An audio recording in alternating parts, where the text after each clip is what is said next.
네, 살롬, 예, 안녕하십니까. 오늘은 지난번에 이어서 전호진 박사님의 선교학을 이어서 두 번째 그 서머리 요약을 말씀드리겠습니다. 말씀드리기 전에 제가 잠깐 제 그 방을 소개를 할까 합니다. 제가 서재, 이쪽은 제 서재고요. 이렇게 해서 잠깐 제가 제 방을 뭐죠, 이렇게 방이 좀 조그만합니다. 이렇게 해서 오늘도 날씨가 무척 덥기 때문에 이게 제 서재 그 제 방에서 제가 여기서 이렇게 거기에 책을 놓고 강의를 합니다. 그래서 이게 잘 보셨죠? 그래서 쭉해서 이렇게 방에 보시면은 이런 내용들 책들도 이렇게 있습니다. 이렇게 지금 잘 보실지 모르겠는데 책이 이렇게 있습니다. 그래서 제 서재를 잠깐 제가 소개해드렸고요. 그리고 오늘 두 번째 강의에 앞서서 제가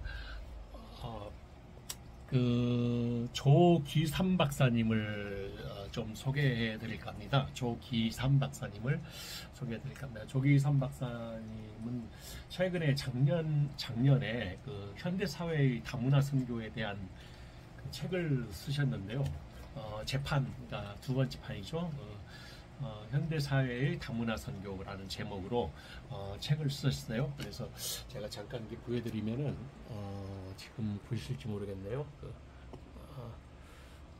이 책이 상당히 그 선교 다문화에 대한 그 선교 부분을 집중적으로 강의를 하고 있기 때문에 이 책에 대해서 소개를 좀 해드릴까 합니다. 저도 아직 이 책을 읽어보진 못했는데 상당히 관심이 가는 책이고요. 또 이분의 그 내용을 보게 되면은 세계로 원격 평생교육원을 협업을 통해서 다문화 상담사, 다문화 교육사를 양성을 지금 하고 있다라는 내용도 기사에 실려 있습니다.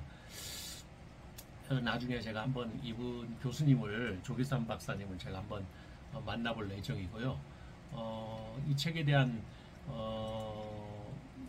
너무 좋은 책이기 때문에 이 책에 대해서 추천서가 많이 있더라고요. 그래서 뭐 장훈태 박사, 이병수 박사님, 아신대 전 총장, 또 이정서 박사님, 그런 여러 분들의 그 추천서가 있었습니다.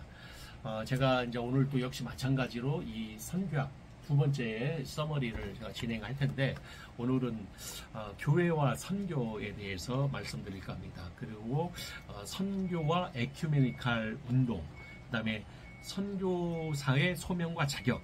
오늘 강의 순서를 제가 잠깐 바꿔가지고 선교사의 소명과 자격을 먼저 제가 서머리 요약을 말씀드리고, 그 다음에 교회와 선교, 선교와 에큐메니칼 운동을 이어서 제가 말씀드리도록 하겠습니다.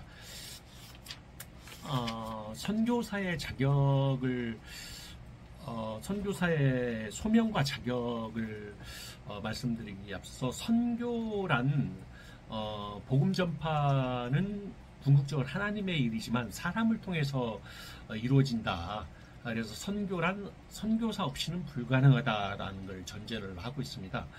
그래서 목회자 자신의 소명과 인격이 목회의 성패를 좌우하듯이 선교의 성공 여부도 선교사 자신에게 달려있다라고 이렇게 이 책에서 이렇게 얘기하고 있습니다. 그 다음에 선교사란 개념은 무엇이냐라고 말씀드리면서, 먼저 선교사란 광의의 의미로 복음 전도를 위한 특별한 임무를 부여받고 파송된 자를 의미한다, 이렇게 정의를 하고 있습니다. WCC 지도자 누비긴은 신앙의 세계에서 불신앙의 세계로 넘어가서 전도하는 자를 선교사라고 정의를 합니다.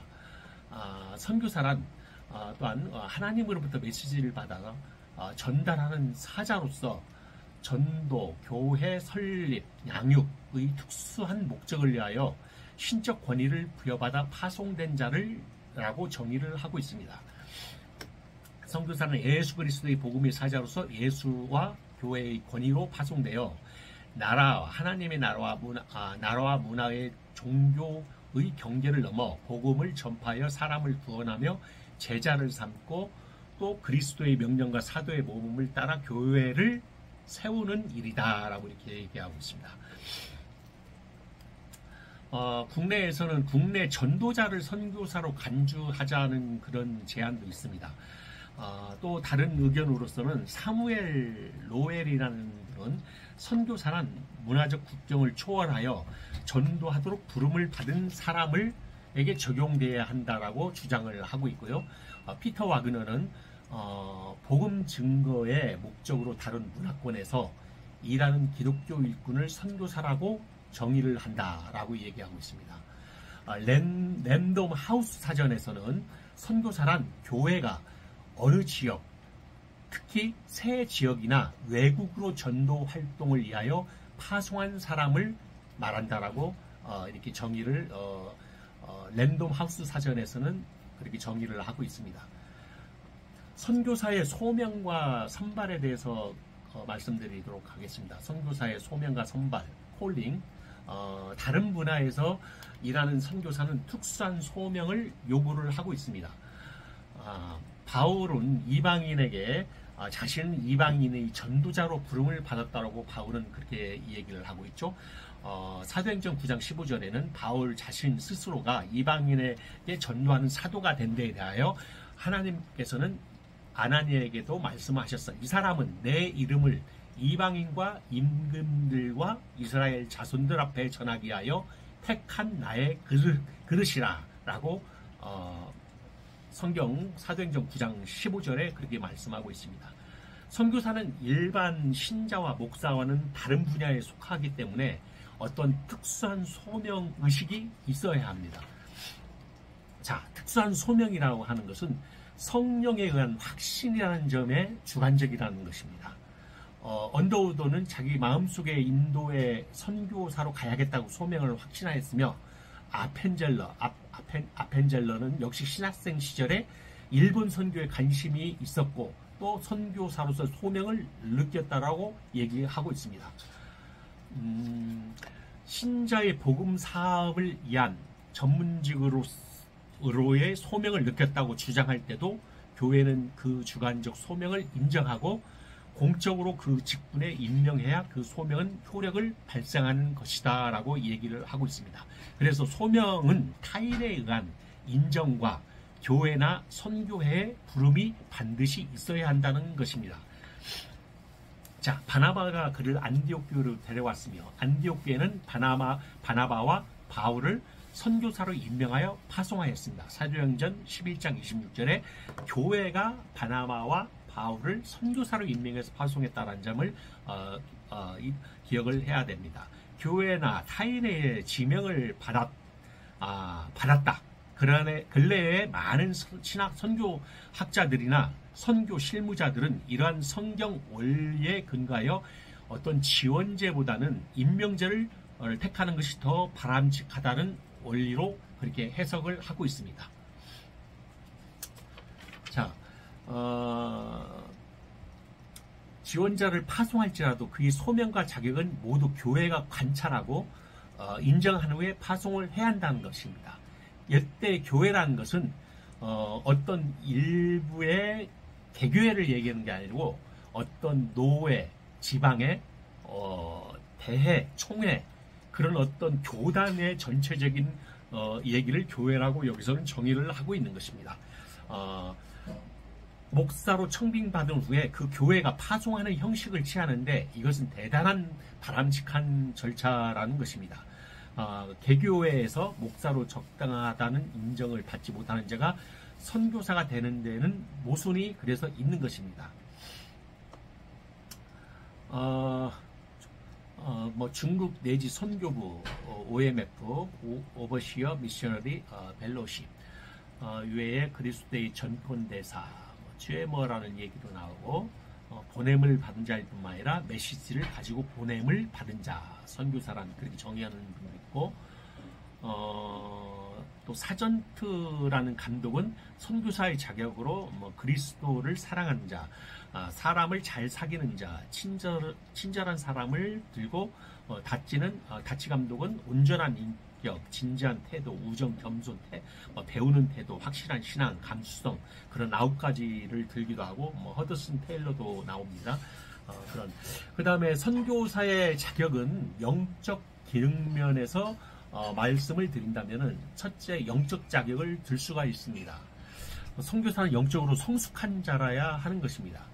신앙의 경험이 크게 좌우하기 때문에 신앙의 그 성숙한 경험이 있는 자라가 반드시 선교사의 그 영적 자격을 보유한 자가 선교사의 자격이다. 두 번째는 인격적인 자격이 되어야 한다는 것입니다. 그리스도를 섬기게 하기 위한 것으로서 중생과 성화를 전하는 자가 자신이 중생된 인격이 되지 못했을 때 그의 메시지는 능력 있는 메시지로 보여지지 않기 때문입니다.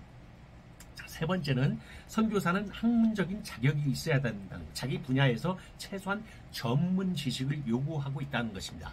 자, 네 번째는 선교사는 좋은 건강을 소유하고 있어야 한다는, 건강이 좋아야지 선교도 할 수 있는 것이죠. 네, 선교사 이런 것들 있고, 그 다음에 평신도 선교사, 원래 그 선교사 알렌도 평신도 선교사로 한국에 왔던 알렌도 평신도 선교사였습니다.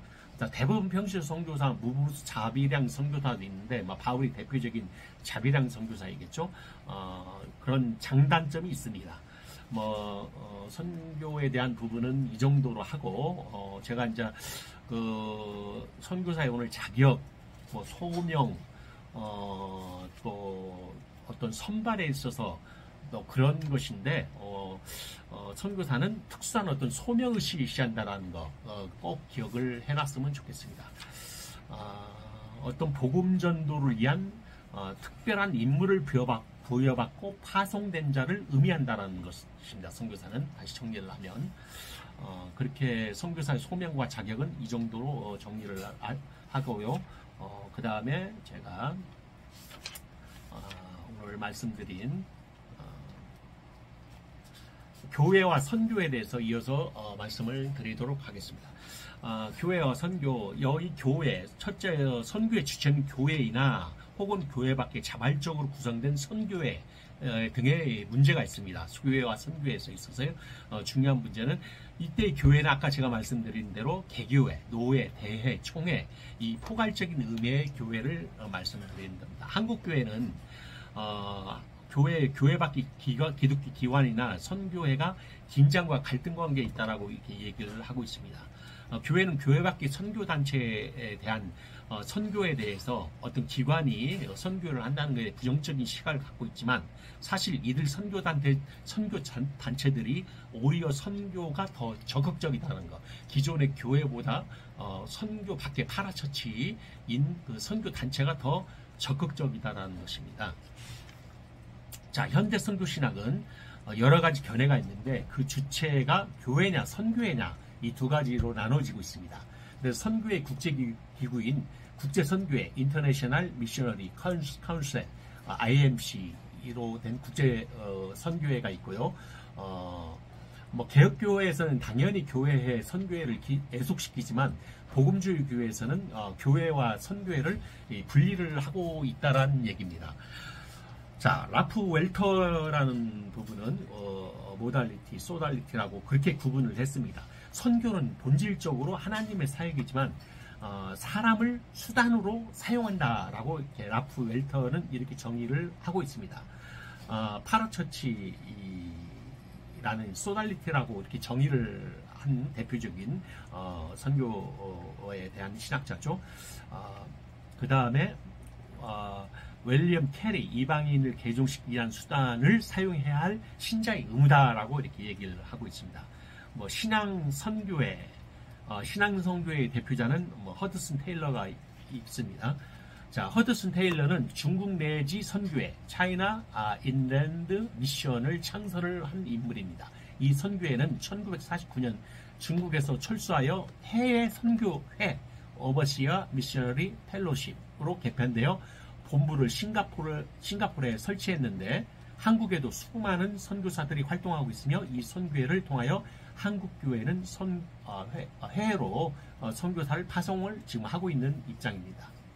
자, 바르넥, 그 유명한 바르넥이 또 나왔습니다. 바르넥은 선교에 냉담하거나 적대적이었으며 오히려 선교를 사용하기 때문에 19세기에 그 교회 밖에 선교회가 등장한 이유에 대해서 바르넥을 이렇게 설명하고 있냐. 기존 교회가 선교에 냉담하고 적대적이었다. 오히려 선교를 소극적으로 사양하고 있었기 때문에 선교사에 맡은 별도의 그 독립된 기구를 세울 수밖에 없었다라고 바르넥은 그렇게 얘기를 하고 있습니다. 그래서 파라처치에 대해서 교회 밖의 선교회이다.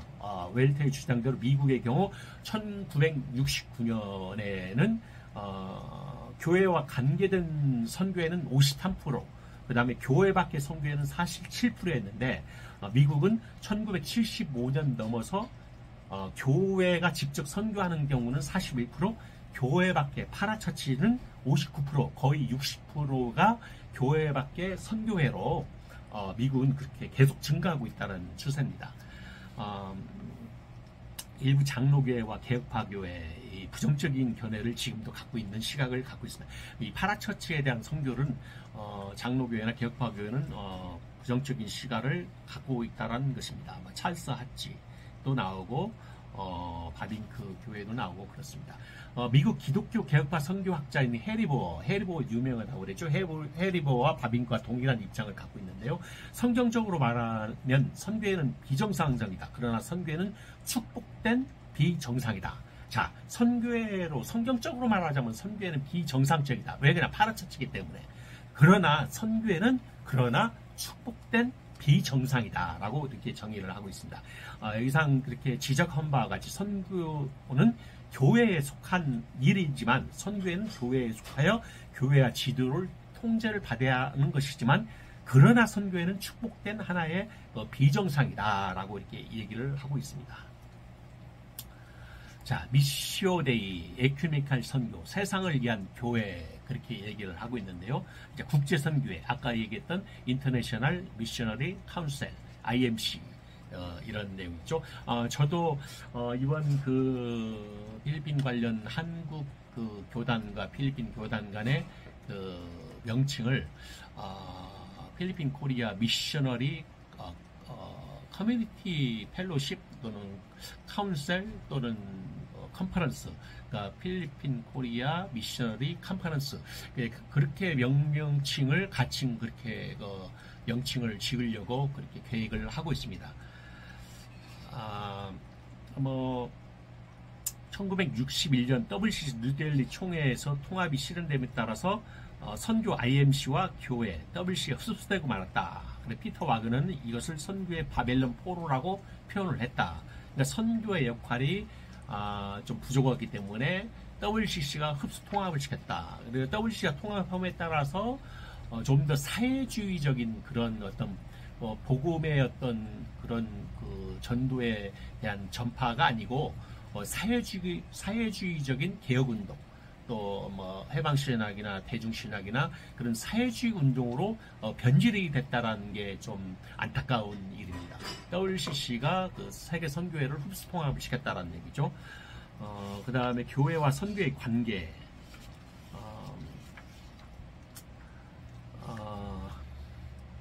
자, 교회와 선교의 관계는 제가 말씀드린 대로 교회는 본질적으로 하나님의 창조의 질서대로 영구적으로 선교에 대한 것은 하나의 명령으로서 받아들이지만 교회 밖의 선교는 어떤 사회적 사건, 문화적인 제한이 있고 또 부차적이고 임시적이고 전도와 봉사를 위한 인간의 대리자로서의 어떤 그런 목적에 의해서 선교를 집행해 나간다는 개념이 약간 차이가 있습니다.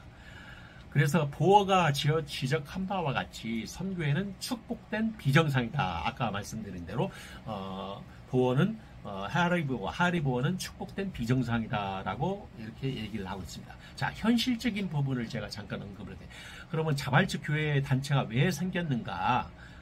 현실적인 교회에서는 교회의 장점은 지상교회는 문제가 있지만 역사와 전통에 있으며 강력한 조치와 인적 자원과 물적 자원이 있으며 모든 일을 처리함에 있어서 전체적으로 보는 장점이 있다.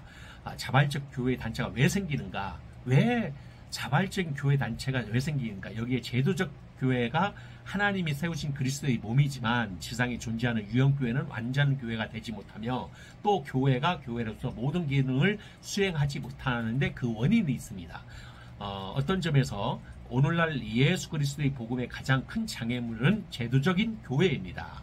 교회는 자칫하면 내분으로 분열되기 쉬우며 선교나 봉사활동에 있어서 기동력이 약하고 지도자들이 관료주의적 권위의식에 빠지기 쉬우며 소명과 헌신이 결여되며 건물 중심의 개교회주의로 빠지는 약점이 있습니다. 그래서 이런 약점을 극복하기 위해서 이 파라처치가 등장이 되었다라고 그렇게 평가를 하고 싶습니다.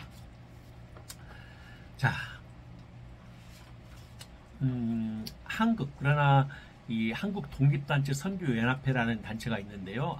한국 교회의 현실, 교회의 선교는 교회에 속한 것이지만 독립된 선교회에 또 속한 것이 아니다. 선교회는 교회의 준비이며 수단이요. 선교 사업의 효율성을 위한 도구에 불과하다라고 이렇게 얘기를 하고 있습니다. 파송교회와 선교사의 관계, 서로 국제적이다, 전권 대사. 교회는 선교사를 파송할 의무가 있을 뿐만 아니라 기도할 의무도 있다. 그 관계에 있어서 교회는 선교사를 파송할 의무가 있고 또한 기도할 의무가 있다. 로마서 15장 24절에 그 파송할 의무가 있다라고 이렇게 말씀을 하고 있죠. 또 첫째로 교회는 선교사를 임명하고 전도를 할 수 있도록 기도해주고 하고, 두 번째는 파송교회는 선교사를 경제적으로 지원을 할 것을 또 가르치고 있죠. 자, 세 번째로는 파송교회가 선교사 이에 신약에선 군림을 하지 않았다라는 얘기입니다. 내가 선교사를 파송했다고 해서 그 파송교회가 선교사에 군림하지 않았다, 이렇게 신약교회는 이렇게 얘기하고 있습니다. 예루살렘 교회의 지도자들에게 제기하여 총회를 소집했다라는 얘기죠. 안디옥 교회에 어떤 신학적인 문제가 있었을 때는 그 총회를 소집했다라는 거. 그래서 개교회 단독으로 토론하고 결정하여 선교사에게 명령하고 지시하는 것을 하지 않고 총회를 통해서 이렇게 처리를 했다라는 거. 자, 선교에서는 또 모라토리엄 지불교회라는 얘기가 나오죠. 선교사와 선교비를 일시에 중단하는 것을 모라토리엄이라고 그렇게 얘기를 합니다. 자, 한스킹도 나오고 여러 가지 얘기를 나오는데, 자, 선교와 교회가 독립하면서도 원만하게 서로 협력해야 한다는 것입니다. 자, 이제 마지막 챕터, 선교와 에큐메니칼 운동에 대해서 말씀을 드리도록 하겠습니다. 선교의 궁극적인 목적은 예수 그리스도의 교회를 설립하는 것에 있다고 말씀드렸죠. 선교 문제는 교회 연합 운동, 즉 에큐메니칼 운동으로 발전하게 됐습니다. 원래 그 에큐메니칼 운동이라는 어원의 의미도, 그 교회 연합 운동, 그 의미도 이 선교에 대한 연합 정신으로서의 유산을 받아서 그 함께 선교한다는 그런 의미의 개념으로 에큐메니칼이라는 의미를 가지고 있습니다. 자, 뒤에도 나오니까 에큐메니칼에 대해서는 다시 설명을 드리도록 하겠습니다. 선교와 연합정신이 매우 강조가 된다는 의미를 가지고 있는 것인데요. 자, 선교를 위해 교파를 초월하여 국내에서 서로 연합해야 한다. 얼마 전 장로교회 모 교단이 기독교 선결교회 선교부에다가 태국 선교에 관하여 협조를 요청을 한 적도 있고, 교파를 초월해서 상호 협력을 한 좋은 본보기가 있다라고 이 책에 저자는 그렇게 얘기를 하고 있습니다.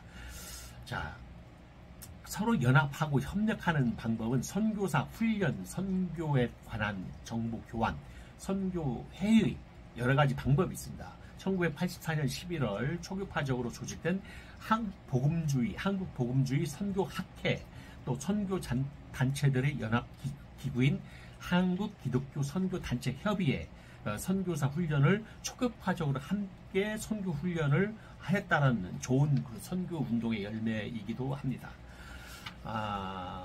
개신교 복음주의 선교회, 한국의 예국 선교사들이 교파를 초월하여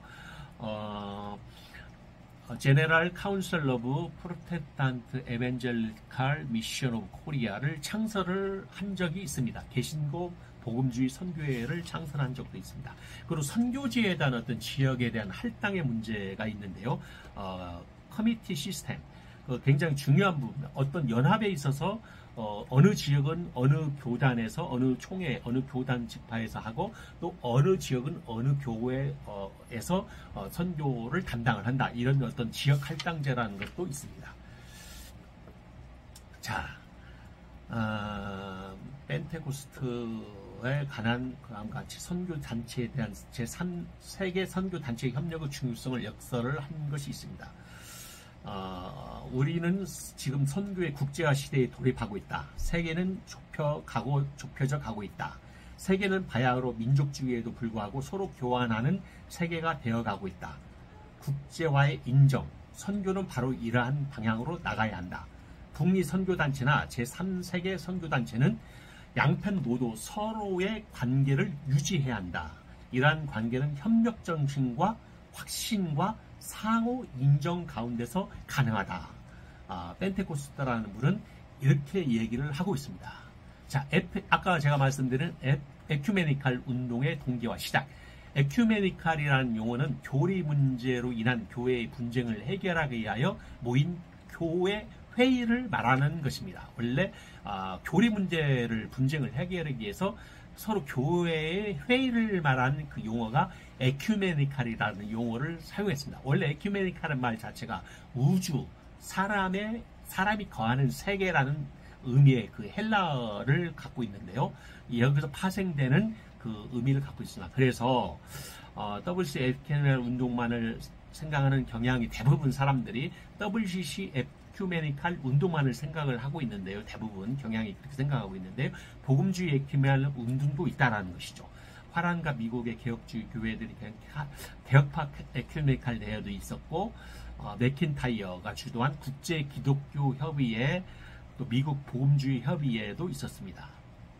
그 상호 연합과 협력, 상호 협력을 나타내는 게 선교에 있어서는 해야 한다는 게 에큐메니칼 쪽으로 우리가 선교를 해야 한다라는 것입니다.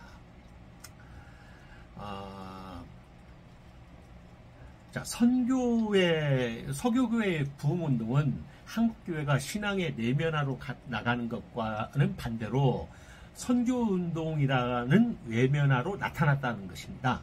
한국교회가 외면화로 나타났다. 서교교회 부운동이 내면화에 치중하는 반면 반대로 선교운동이라는 외면화로 나타났다. 그래서 많은 그 한국교회에서는 에큐메니칼적인 선교회가 탄생이 되고 또 활동을 하고 있는 것입니다. 미국의 교회사 교수 필립 사프 등이 가담을 했고 1940년대에 형성된 미국 복음주의 협회 NA에서 이 운동의 성격을 띠고 있고 이런 내용이 있습니다. 그 다음에 WCC 에큐메니칼 운동은 직접적 동기는 1910년 영국 에딘버러에서 열린 세계 선교대회이다 라는 것입니다. 직접적인 동교.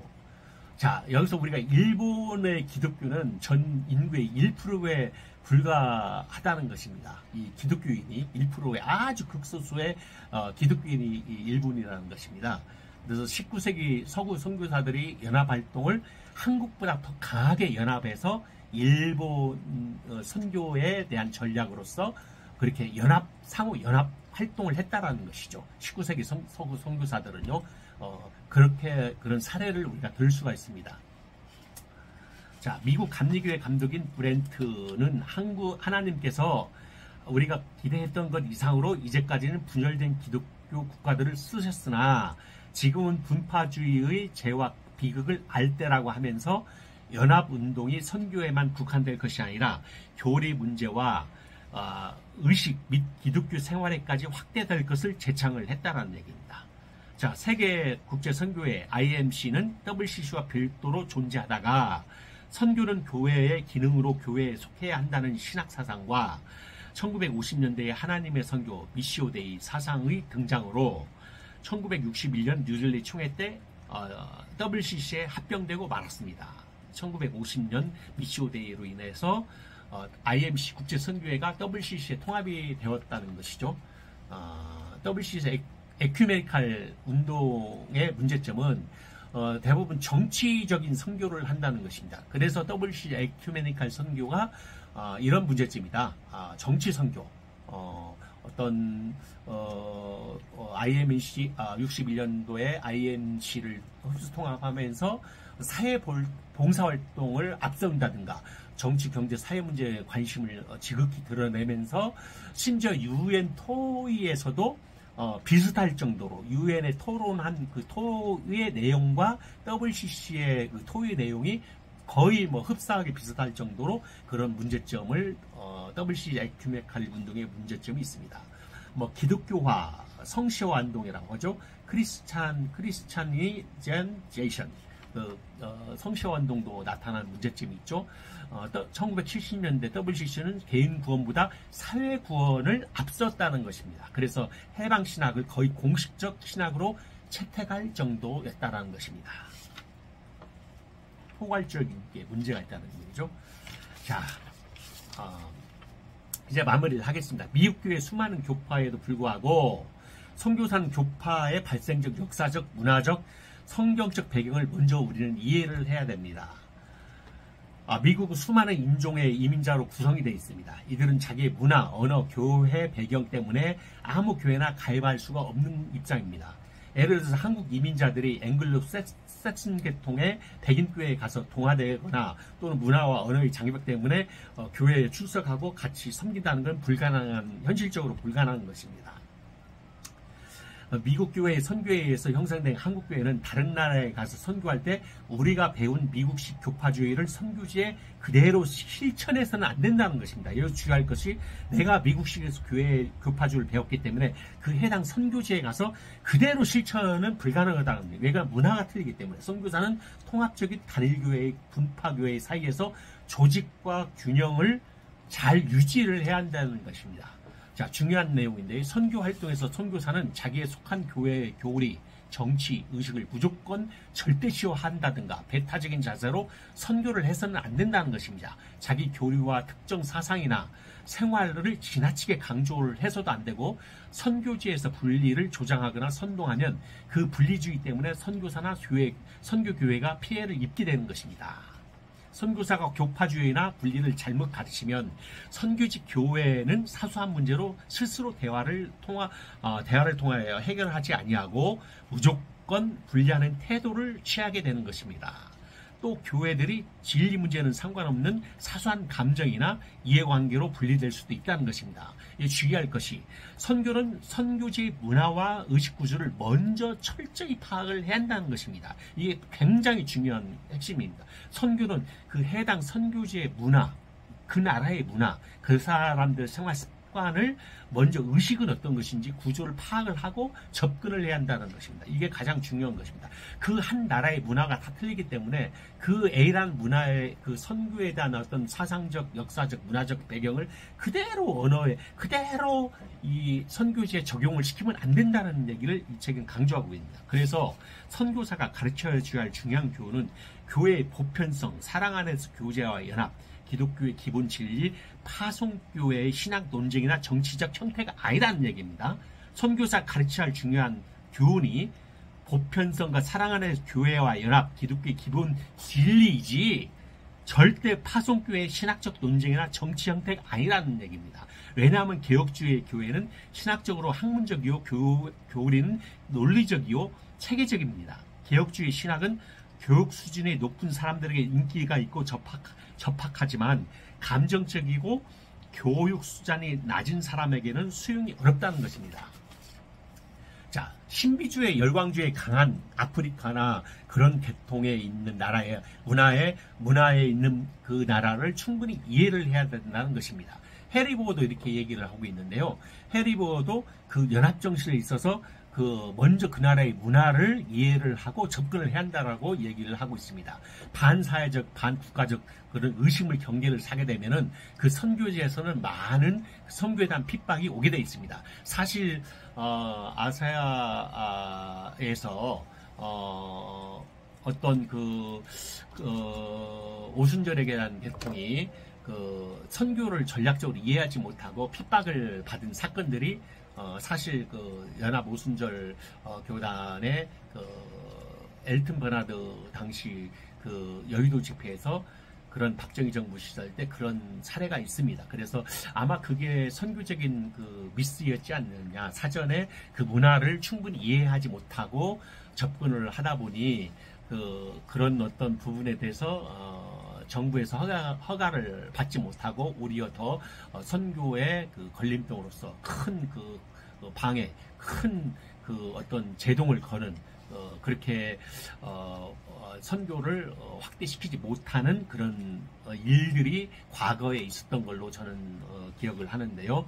그래서 이게 굉장히 중요하다는 것입니다. 선교지에 어떤 전략적으로 접근할 때 그 선교에 대한 그 문화, 경제, 사회, 의식 구조 그 부분을 철저하게 공부를 하고 배우고 난 다음에 그 선교에 한다는 것이죠. 좀 요즘 시대에서는 또 지금 아까 제가 조기삼 박사님을 소개를 해드렸는데 많은 외국인들 또 아시아 외노자 외국인 근로자들이 한국에 돌아와 있기 때문에 그들을 선교의 대상으로 우리가 전략적으로 나가는 것도 새로운 선교에 대한 하나의 접근법이다.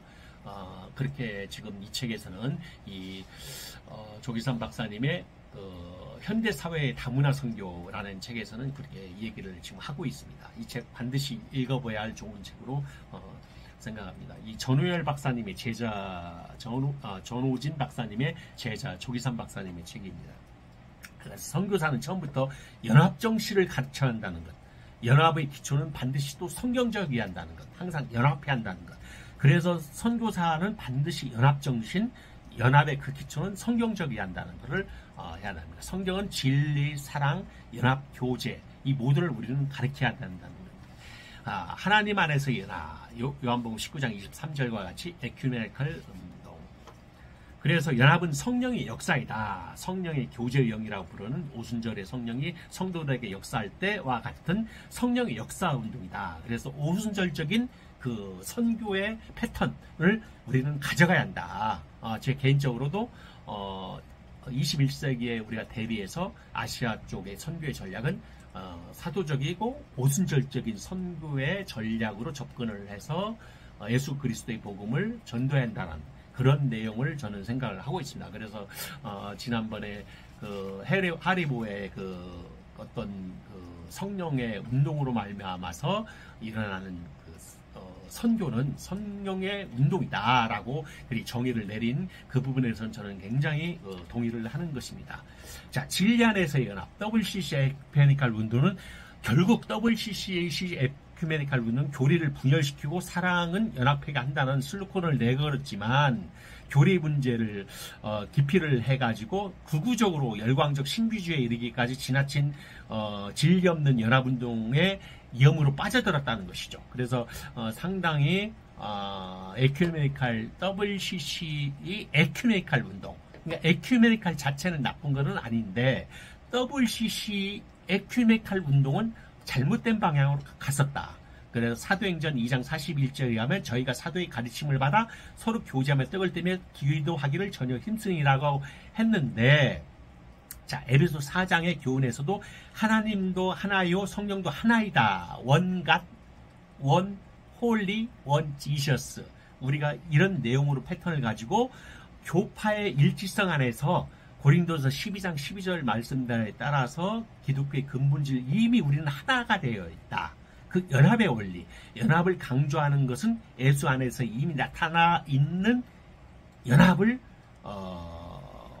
파괴하지 말라라는 의미를 가지고 있는 겁니다. 그런데 진리와의 연합은 상충하는 것이 아니고 함께 가는 것이다.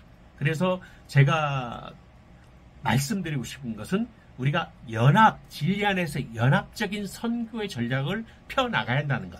즉 초대교회 같은 사도적이고 오순절적인 그런 선교의 전략으로 우리가 앞으로 실행에 옮겨가야 한다는 것이라는 것을 전 주장하고 싶은 것입니다.